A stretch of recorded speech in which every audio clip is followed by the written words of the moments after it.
আমি 4টি বিষয়ের কথা বলবো যেগুলো রমজানে হয়তো কম বেশি আপনি করেছেন আল্লাহর তৌফিকে। সেই 4টি আমলকে আপনি যদি রমজানের পরেও ধরে রাখতে পারেন, আমি আল্লাহর কাছে বিশ্বাস করি, আল্লাহর কাছে আমার সুধারণা যে আল্লাহ তাআলা আপনার রমজানকে সাকসেস করেছেন, আল্লাহ আপনার রমজানকে কবুল করেছেন, কারণ আপনাকে আল্লাহ আবারও ইবাদতের তৌফিক দিয়েছেন। আর সেই 4টি কাজের প্রথম কাজ হলো, আমরা অনেকেই আলহামদুলিল্লাহ সারা বছর নামাজ নিয়ে অবহেলা কম বেশি করলেও রমজান মাসের সম্মানে, তাকওয়ার মাস হিসাবে, কোরআন নাজিলের মাস হিসাবে, শ্রেষ্ঠ মাস হিসাবে, ইবাদতের মৌসুম হিসাবে রমজানে অনেকেই পুরুষরা 5 ওয়াক্ত নামাজ মসজিদে গিয়ে পড়ার চেষ্টাটা করেছে। মা বোনরা ওয়াক্ত হওয়ার পর দেরি না করে তারা নিজ নিজ অবস্থানে নামাজটা আদায় করার চেষ্টা করেছে। রমজানের পরে এই 5 ওয়াক্ত নামাজ যেটা রমজান মাসে আপনি সঠিকভাবে করেছেন, এই নামাজটা যদি আপনি ধরে রাখেন, 5 ওয়াক্ত নামাজ কি শুধু রমজানের ইবাদত না রমজানের পরেরও ইবাদত? কি বলেন? 5 ওয়াক্ত নামাজ কি শুধু রমজানের ইবাদত? রমজানের পরেরও ইবাদত, পালনীয়। অতএব 5 ওয়াক্ত নামাজ যদি আপনি রমজানের পরে ধরে রাখতে পারেন, আপনার জান জীবন যেতে পারে, অনেক লস হয়ে যেতে পারে, কিন্তু ওয়াক্ত চলে যাবে আর আপনি নামাজ পড়বেন না। ইমানদারের দ্বারা এটা কল্পনা করা যায় না, কোনো মুসলমানের জন্য এটা কল্পনা করা যায় না যে তিনি নামাজের ওয়াক্ত চলে যাবেন আর অবলীলায় তিনি অন্য কোনো কাজে ব্যস্ত থাকবেন, অসম্ভব। এর সাথে ইমানের সাংঘর্ষিকতা এই লেভেলের যে ওমর ইবনুল খাত্তাব রাদিয়াল্লাহু তাআলা বলেছেন, লা হাজ্জা ফিল ইসলামি লিমান তারাকাস সালাহ। যে ব্যক্তি ইচ্ছাকৃতভাবে নামাজ ছেড়ে দেয়, নামাজ ত্যাগ করে, অন্য কাজে মগ্ন থাকে, ওয়াক্ত চলে যায়, ইসলামে তার কোনো হিস্সা নাই, কোনো অংশ নাই, কোনো ভাগ নাই। সে নিজেকে মুসলিম দাবি করবার কোনো নৈতিক অধিকার নাই যে নামাজ ইচ্ছাকৃত পড়ে না, ত্যাগ করে। রমজান মাসে 5 ওয়াক্ত নামাজটা যদি আপনি সারা বছর ধরতে পারেন, এটাকে যদি আঁকড়ে ধরতে পারেন এবং ধরে রাখতে পারেন, তাহলে আপনি একটি আমলে সাকসেস।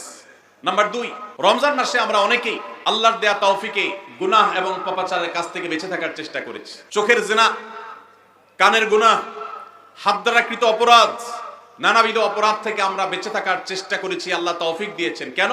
কারণ রমজান মাস তাকওয়ার মাস, গুনাহ ছাড়ার মাস, সেজন্য আমরা গুনাহ ছাড়ার চেষ্টা করেছি। এই যে রমজান মাসে আমরা পাপাচারের কাজ বর্জন করে থাকার চেষ্টা করেছি, রমজানের পরেও যদি এই চেষ্টাটাকে অব্যাহত রাখতে পারি, এটাকে যদি আমরা ধরে রাখতে পারি, ইনশাআল্লাহ আমার রমজান সাধনা সার্থক হয়েছে, আমার রমজান ইবাদত কবুল হয়েছে আল্লাহর কাছে। এটা বুঝার সবচেয়ে বড় আলামত হলো রমজানের পরেও আপনি আমল ইবাদতের পাশাপাশি গুনাহগুলো থেকে বেঁচে থাকার চেষ্টা করছেন। আপনি কোনো পাপের কাজ করতে যাচ্ছেন, মোবাইলে কোনো হারাম ভিডিও দেখতে যাচ্ছেন, হারাম কোনো বিষয় আপনি লিপ্ত হতে যাচ্ছেন, সাথে সাথে আপনার যদি আল্লাহর কথা স্মরণ হয় আর আপনি ওই হারাম থেকে নিজেকে বাঁচিয়ে রাখতে পারেন, তাহলে আপনার রমজান সাধনা সার্থক। আপনি আর কিছু না পারেন, রমজানের এই 2টি কাজ, প্রথমত 5 ওয়াক্ত নামাজ, দ্বিতীয়ত হলো যেই কোনো পাপাচার থেকে বেঁচে থাকা, এই 2টা যদি করতে পারেন তাহলে অনেকাংশেই আপনার রমজান সফল এবং সার্থক ইনশাআল্লাহ।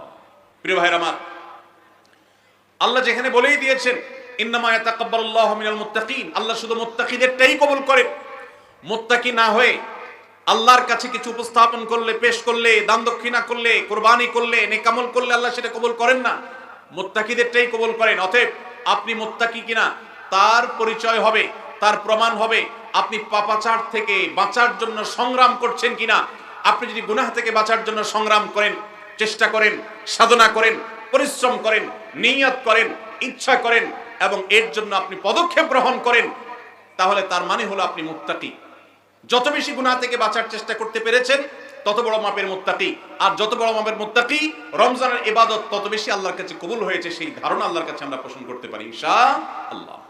প্রিয় ভাইরা আমার, একজন সাহাবী নবী করিম সাল্লাল্লাহু আলাইহি সাল্লামকে জিজ্ঞাসা করেছেন, হে আল্লাহর রাসূল, কিভাবে আমি সবচেয়ে বড় ইবাদত গুজার হব, সবচেয়ে বড় আমলকারী কিভাবে হতে পারি?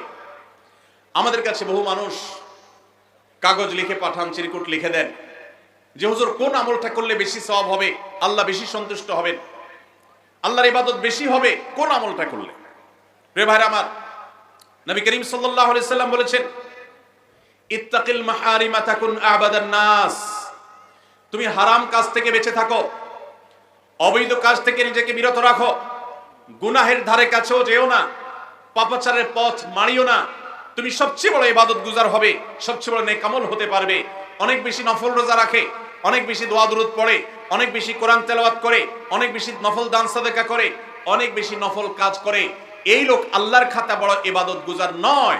আমাদের স্মৃতিতে ইবাদত গুজার বলতে ভেসে ওঠে সারাক্ষণ নামাজেরই ব্রত থাকা মানুষের কথা। আমাদের স্মৃতিতে ভেসে ওঠে ইবাদত গুজার মানে হলো ঘন ঘন নফল রোজা রাখা ব্যক্তির ছবি। আমাদের স্মৃতিতে ইবাদত গুজার বলতে ভেসে ওঠে যে ব্যক্তি অনেক বেশি নফল আমল, জিকির, আজকার ইত্যাদিতে মাশগুল থাকে। অথচ নবীজি বলছেন, ইত্তাকিল মাহারিমা তাকুন আবাদান নাস, তুমি হারাম কাজ থেকে বেঁচে থাকো, সবচেয়ে বড় ইবাদত গুজার হতে পারবে, সবচেয়ে বড় নেক আমল হতে পারবে যদি তুমি হারাম কাজ থেকে বেঁচে থাকতে পারো। ভাইরা আমার, আপনি যদি আপনার এই দুই ঠোঁট দিয়ে কোনো কটু কথা, অশ্লীল কথা, গালিগালাজ এটা আপনার মুখ দিয়ে যদি বের না হয়, রমজানের আগে হতো, রমজান মাসে আপনি তওবা করেছেন, রমজানের পরেও এই সংগ্রামে আপনি জিতে আছেন, টিকে আছেন, আপনার মুখ দিয়ে কোনো অন্যায় হয় না, তার মানে হলো আপনি মুত্তাকিদের কাতারে শামিল হতে পেরেছেন, আপনি গুনাহ থেকে বাঁচতে পেরেছেন। আপনার আমল দেখা যায় না, কিন্তু এই যে গুনাহ থেকে বাঁচার সংগ্রামে আপনি জিতে গেছেন, আপনি নিজেকে বাঁচিয়ে রাখতে পেরেছেন, এটাই হলো আপনার সফলতা, এটাই হলো আপনার সার্থকতা। আজকাল নফল রোজা, নফল নামাজ, নফল দোয়া দুরূদ, নফল জিকির আজকার, নফল দান সাদকা করা মুসলমানের সংখ্যা কম নয় সমাজে। যেই মুসলমানের অভাব সেটা হলো গুনাহমুক্ত জীবন গঠন করা মুসলমানের অভাব, মুত্তাকি মানুষের অভাব, গুনাহমুক্ত মানুষের অভাব। গুনাহমুক্ত মানুষ পাওয়া যায় না। ভাইরা আমার, আমাদের চেষ্টা করতে হবে আমার হাত এবং মুখ দ্বারা কারোর অধিকার খর্ব হবে না, কারোর কষ্ট হবে না। মুসলমান তো বটে, অমুসলমানকেও কোনো কষ্ট আমি দেব না, কারোর অধিকার নষ্ট হবে না, সম্পদে কারোর হক আমি নষ্ট করব না। আমি ওয়াজ মাহফিল শুনলাম, দিন কি দিন শুনলাম, ঘন্টাকে ঘন্টা শুনলাম, শুনতে শুনতে আমি কেঁদে দিলাম। 2 পয়সার কোনো ভ্যালু নাই যদি আমি দোকানদারি করতে গিয়ে কাস্টমারের সাথে 2 নাম্বারি করি, কাস্টমার হয়ে দোকানদারের সাথে 2 নাম্বারি করি, জমির আইল ঠেলাঠেলি করি, আরেকজনের ফসল আমি নিজে তুলে নিয়ে আসি, অন্যায়ভাবে কারোর হক নষ্ট করি, কথা দিয়ে কাউকে কষ্ট দেই, আচরণ দিয়ে কাউকে কষ্ট দেই, কারোর কোনো অধিকার নষ্ট করি, কারোর গীবত শিকায়েত করি, কারোর পেছনে তার সমালোচনা করি, কাউকে নিয়ে ব্যঙ্গ বিদ্রুপ করি, কাউকে আমরা ব্যঙ্গ নামে ডাকি, ফেসবুকে, সোশ্যাল মিডিয়াতে অথবা অফলাইনে, অনলাইনে, যে কোনো সেক্টরে, যে কোনো জায়গাতে, যেই কোনো প্ল্যাটফর্মে এই ধরনের গুনাহের কাজে যদি আপনি লিপ্ত থাকেন, তো আপনার এই শত শত মাহফিল, হাজারো মাহফিল শোনা, মাহফিলে আসা, এটার কোনো মানে হতে পারে না। আল্লাহ আমাদের সবাইকে রমজান মাসে গুনাহ থেকে বাঁচার যে চেষ্টাটুকু আমরা করতাম, রমজানের পরেও সেটাকে আমাদের ধরে রাখার তৌফিক দান করুন। রমজানের পরে গুনাহ থেকে বাঁচার চেষ্টা করবো তো ইনশাআল্লাহ। অনেক ভাইরা আছেন অনেক হারাম কাজ করেন নাই, কেন? রমজান মাস, কিন্তু এখন আবার সেটা শুরু করে দিয়েছেন। এর মানে হলো আপনার রমজানের ইবাদত কবুল হওয়ার সম্ভাবনা ক্ষীণ। নিশ্চিত তো বলা যাবে না, তবে প্রবল সুধারণা করা যায়, সম্ভাবনা অনেক প্রবল যদি আপনার সেই রমজানের আমলগুলোকে আপনি এখন ধরে রাখতে পারেন। অন্য সব না পারেন, অন্তত আমি 4টা আমলের কথা বলেছি, 5 ওয়াক্ত নামাজ আর সকল প্রকার গুনাহ, এটা থেকে বিরত থাকা। আর 3 নম্বর হলো কোরআনে কারীমের তিলাওয়াত।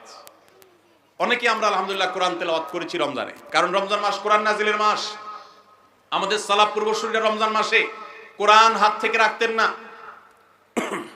আমরা অনেকেই নিজে কোরআন খতম দিয়েছি, যারা খতম দিতে পারেন না, একটু হলো তেলাওয়াত করেছেন, তারাবিতে হাফেজ সাহেবের কাছ থেকে তেলাওয়াত শুনেছেন, কোনো না কোনো ভাবে কোরআনের সান্নিধ্যে এসেছেন। দুর্ভাগ্যজনক বাস্তবতা, রমজান চলে যাওয়ার সাথে সাথে আমাদের কোরআনের সাথে সম্পর্ক শেষ হয়ে গেছে। ঠিক না ভাই? ঠিক। বহু মানুষ আছে কোরআন স্পর্শ করে না, দিনের ভিতরে 2-4 ঘন্টা, 5 ঘন্টা, 6 ঘন্টা সময় পর্যন্ত অনেকে সোশ্যাল মিডিয়াতে ডুবে থাকেন, মোবাইলে ডুবে থাকেন। সারাদিন কোরআনকে স্পর্শ করার জন্য 5টা মিনিট সময় বের হয় না, ঘন্টাকে ঘন্টা কোরআনের পরিবর্তে মোবাইল ফোনকে স্পর্শ করার সময় আমাদের হয়।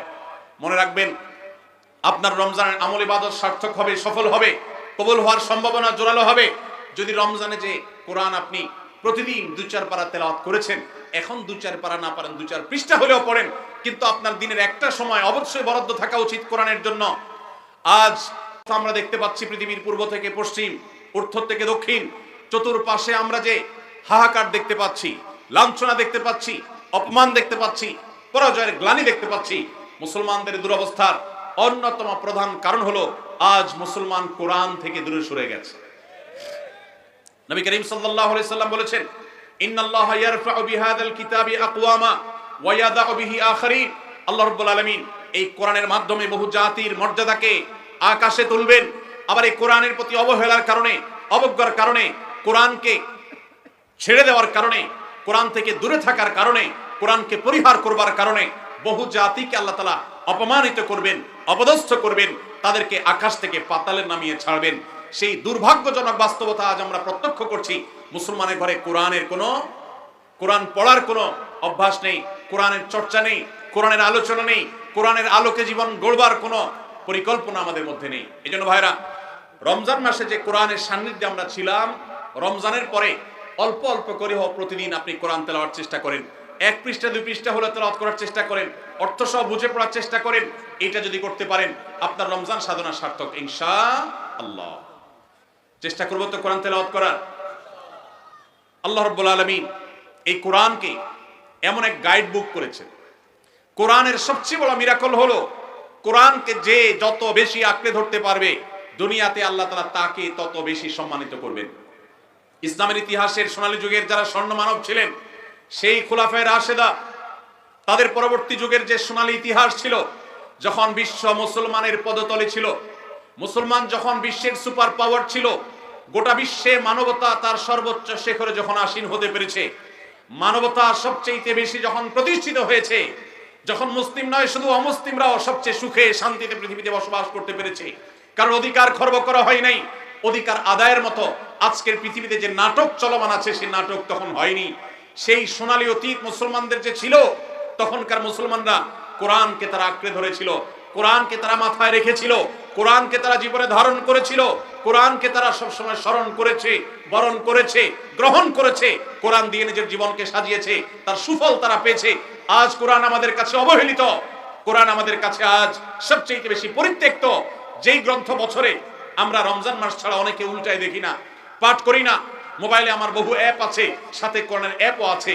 আমি সোশ্যাল মিডিয়ার অ্যাপগুলো দিনের ভিতরে 50, 60, 70, 80, 100 বার ওপেন করলেও কোরআনের অ্যাপটা দিনে একবার ওপেন করা হয় না। কোরআনের জন্য কোনো সময় আমার বরাদ্দ নাই। আমাদের বাসা বাড়িতে অনেক কিছু চলে, কোরআন তেলাওয়াত চলে না। বহু কিছু নিয়ে আড্ডা হয়, কোরআন নিয়ে পাঠচক্র হয় না, গ্রুপ ডিসকাশন হয় না, আলোচনা পর্যালোচনা হয় না। এইরকম পরিবার আজ ঘরে ঘরে, প্রত্যেকটা জায়গায় জায়গায়। আর এই কারণে আজ আমাদের দুরবস্থা আমরা দেখতে পাচ্ছি পৃথিবীর চতুর্প্রান্তে রয়েছে। আল্লাহ তাআলা আমাদের সবাইকে কোরআনকে সারা জীবনের জন্য আমাদের সাথী করার তৌফিক দান করুন। কোরআন নিয়মিত পড়বেন তো ইনশাআল্লাহ? প্রতিদিন পড়বেন তো ইনশাআল্লাহ? আল্লাহ আমাদের সবাইকে প্রতিদিন কোরআন তেলাওয়াতের তৌফিক দান করুন, কোরআন বুঝে পড়ার তৌফিক দান করুন, কোরআনের আলো থেকে আলো গ্রহণ করবার তৌফিক দান করুন, সমাজ এবং রাষ্ট্রকে কোরআন দিয়ে সাজাবার তৌফিক দান করুন। বলুন আমিন। নাম্বার 4, শেষ পয়েন্ট। রমজান উপলক্ষে আমরা অনেকেই ভোর রাতে সাহরি খেতে উঠে আল্লাহর কাছে কম বেশি দোয়া করার চেষ্টা করেছি, 2-4 রাকাত তাহাজ্জুদ নামাজ পড়ার চেষ্টা করেছি, ঠিক না? ঠিক। ইফতার সামনে নিয়ে অনেকে দোয়া করেছেন। রমজান মাসে রোজাদারের দোয়া কবুল হয় দিনের বেলা, অনেকে দোয়া করেছেন। রমজান শেষ, তাহাজ্জুদ পড়া তো ভোর রাতে উঠে দূরের কথা, অনেকের ফজর নামাজ পড়াটাই কঠিন হয়ে গেছে, ঠিক না? ঠিক। আজ রমজানের পরে রমজানের সেই আমলের ধারাবাহিকতা, অর্থাৎ ভোর রাতে তাহাজ্জুদের নামাজ পড়ার যদি কেউ অভ্যাস ধরে রাখতে পারেন, এটা হবে সবচেয়ে বড় অর্জন।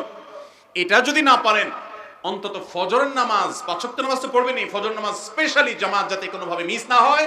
আর দিন এবং রাত 24 ঘন্টার কোনো একটা সময় আল্লাহর কাছে দুহাত তুলে দোয়া করার অভ্যাস গড়ে তুলবেন, চেষ্টা করবেন তো ইনশাআল্লাহ। কয়েকটা সময়ের দোয়া আল্লাহর কাছে করলে সেটা বিফলে যায় না। এর ভিতরে একটা হলো ভোর রাতের দোয়া, আরেকটা হলো 5 ওয়াক্ত নামাজের পরের দোয়া, আরেকটা দোয়া কবুলের সময় আছে শুক্রবারে। কোন সময় হাদিস এটা ফিক্স করা হয়নি, তবে হাদিস বিশ্লেষকগণ অনেকেই বলেছেন সেই সময়টা হলো জুমার দিন আসরের পরের সময়। জুমার দিন আসরের পরে সূর্য ডুবার আগ পর্যন্ত আল্লাহর কাছে যদি দোয়ায় মাশগুল থাকেন, বাসা বাড়িতে আছেন, কর্মস্থলে আছেন, রাস্তাঘাটে আছেন, যেখানে যে অবস্থায় আছেন, জুমার দিন শুক্রবার বাদ আসর সূর্য ডুবার আগ পর্যন্ত দোয়া কবুলের মোক্ষম একটা সময়, অসাধ্য সাধন করবার সময়, একেবারে অসম্ভবকে সম্ভব করার সময়, আল্লাহর কাছ থেকে সবকিছু নিজের করার সময়। এই জন্য এই সময়গুলো আমরা মিস করব না। তো রমজান মাসে দোয়ার অভ্যাসটা যদি রমজানের পরে আপনি ধরে রাখতে পারেন, ব্যাস এনাফ। 5 ওয়াক্ত নামাজ, সকল প্রকার হারাম পাপাচার বর্জন, কোরআনে কারীমের তেলাওয়াত অল্প অল্প করে হলেও প্রতিদিন একটা সময় ফিক্স করে যে এই সময় কোরআন তেলাওয়াত ছাড়া কিছু করব না। ঘুম থেকে উঠে প্রথম কাজ হবে ওযু করে আমি কোরআন তেলাওয়াত করব, ফজর নামাজের পরে একটু পড়ব। আর 4 নম্বর হলো দিন এবং রাতের কোন একটা সময় আল্লাহর কাছে দোয়া করার অভ্যাস করব। অনেক লোক আছি আমরা যে 24 ঘন্টার ভিতরে সপ্তাহে সপ্তাহ, মাসকে মাস চলে যায়। অনেক নিয়মিত নামাজি মানুষ আছেন, অনেক দাড়িওয়ালা মানুষ আছেন, এমনকি অনেক মাদ্রাসার ছাত্র, এমনকি আলেমও আছেন। মাসকে মাস চলে যায়, আল্লাহর কাছে হাত তুলে একটু চোখের পানি ফেলে শেষ কবে দোয়া করেছি বলতে পারবো না, এর চাইতে বড় হতভাগা আর কেউ হতে পারে না। এই জন্য রমজান মাসের দোয়ার আমলটা, রমজানে হয়তো আপনি দিনে 4 বার 5 বার করেছেন, রমজানের পরে একবার করেন। রমজানে হয়তো 10 মিনিট 15 মিনিট 20 মিনিট ধরে দোয়া করেছেন, রমজানের পরে অন্তত 2 মিনিট ধরে দোয়া করেন। এই 4টা কাজ, 5 ওয়াক্ত নামাজ, সকল পাপাচার বর্জন, কোরআনে কারীমের তিলাওয়াত, আর দিন এবং রাতের কোন একটা সময় আল্লাহর কাছে দোয়ায় মাশগুল হওয়া, এই 4টা কাজ রমজানের, এগুলো যদি আপনি ধরে রাখতে পারেন তো ইনশাআল্লাহ আপনার রমজান সাধনা, আপনার রমজানের ইবাদত বন্দেগী আল্লাহর কাছে কবুল হয়েছে। আল্লাহ আপনাকে মুত্তাকি হওয়ার তৌফিক দিয়েছেন, মুত্তাকিদেরটাই আল্লাহ কবুল করেন। অতএব আপনার রমজানের ইবাদত এবং সাধনা কবুল হয়েছে, সার্থক হয়েছে, সেই সুধারণা আপনি পোষণ করতে পারেন। সবাই চেষ্টা করবো তো ইনশাআল্লাহ। আল্লাহ আমাদের সবাইকে সেই তৌফিক দান করুন। রমজান মাসে আমল এবং ইবাদত, আবার রমজান আসবে, সেজন্য তোলা না রেখে এখনো, অর্থাৎ রমজান পরবর্তী সময় আমরা করার চেষ্টা করবো ইনশাআল্লাহ। এটাই হলো পুরো আলোচনার সামারি। সবাই চেষ্টা করবো তো ইনশাআল্লাহ। আল্লাহ আমাদের সবাইকে তৌফিক দান করুন।